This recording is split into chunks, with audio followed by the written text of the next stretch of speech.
Welcome to ఆసాన్ life.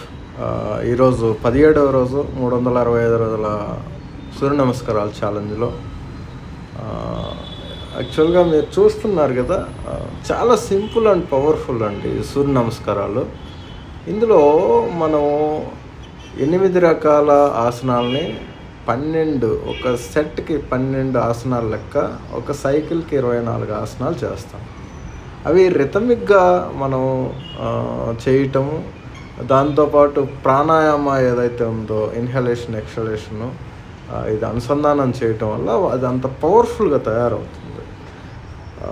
ఫస్ట్లో చాలా ఇబ్బందిగా ఉంటుంది. ఫస్ట్ 30 రోజులు మనం బాడీని వంచలేము సరిగా, ఎందుకంటే బాడీ ఎప్పుడు తత్వం తమస్సు, అంటే ఎప్పుడు బద్ధకంగానే ఉంటుంది.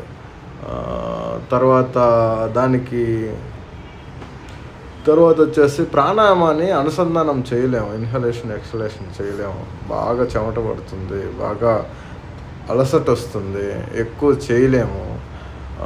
ఒక 30 రోజుల నుంచి 45 రోజులు ఈ తతంగం అంతా జరుగుతుంది. బాగా పెయిన్స్ వస్తాయి. ఇవన్నిటిని ఎదుర్కొని మనం రిథం రావడానికి 2 నుంచి 3 నెలలు టైం పడుతుంది బాడీ తత్వాన్ని బట్టి. ఎప్పుడైతే రిథం వచ్చిందని మనం గ్రహిస్తామో మన బాడీలో తెలియని ఎనర్జీ వచ్చి అప్పటికే మన శారీరక సమస్యలన్నీ పూర్తిగా తొలగిపోతాయి.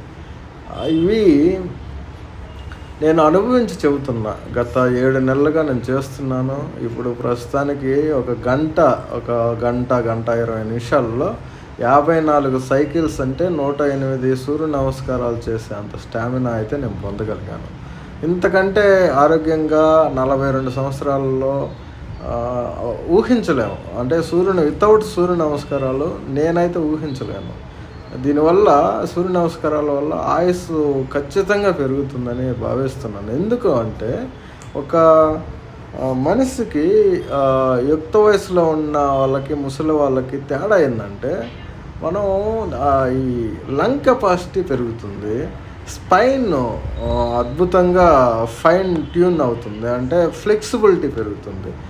ఎప్పుడైతే స్పైన్ ఫ్లెక్సిబిలిటీ పెరుగుతుందో బాడీలో కమ్యూనికేషన్ పెరుగుతుంది. లంగ్ కెపాసిటీ పెరగటం వల్ల మనం ఎక్కువ ఆక్సిజన్ని తీసుకోవటం, ప్రతి కణానికి చేరవేయటం జరుగుతుంది. వన్స్ ఈ 2 జరిగినప్పుడు ఎందుకు మనకి ఆయుష్ పెరగదు చెప్పండి? సూర్య నమస్కారాలతో ఆరోగ్యంగా ఉండటం కాదు, ఆయుష్ పెరుగుద్ది, క్వాలిటీ ఆఫ్ లైఫ్ ఇంప్రూవ్ అవుద్ది.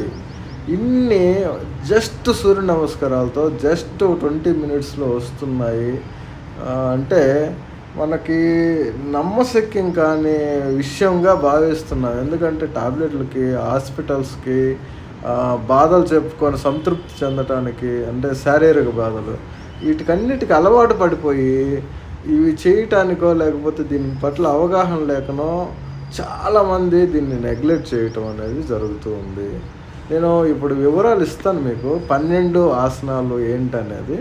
ఇప్పుడు మీరు చూస్తున్నారు కదా,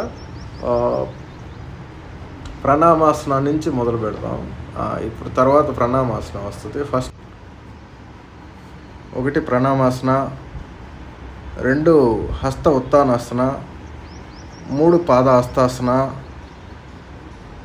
4 అశ్వసంచలనాసన, 5 దండాసన, 6 అష్టాంగాసన, 7 భుజంగాసన, 8 అధోముఖ శ్వానాసన,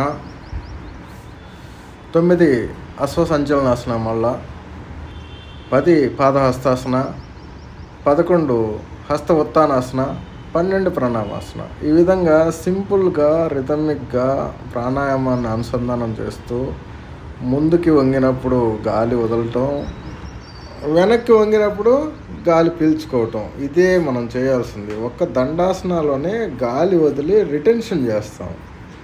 అంటే రిథమిక్గా ప్రాణాయామంతో పాటు ఆసనాలు వేస్తాం, అంతే ఇక్కడ చేసేది. ఇది చేయటం వల్లనే శరీరంలో ప్రతి పార్ట్కి, ప్రతి కణానికి ఎనర్జీ అందటం, అది డైరెక్ట్గా సూర్యుడి నుంచి తీసుకోవటం వల్ల మనకి ఇంత ఇంపాక్ట్ ఉంటుంది బాడీ మీద.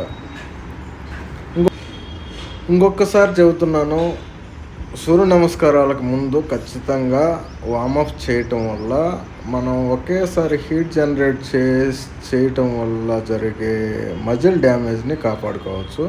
2 సూర్య నమస్కారాలు అయిపోయిన తర్వాత శవాసన కంపల్సరీ వేయాలి. శవాసన వేసినప్పుడే మన అంటే మళ్ళీ రీస్టోర్ అవుతాయి, మన బాడీ మొత్తం రీస్టోర్ అవుతుంది, ప్రశాంతత పొందుతుంది.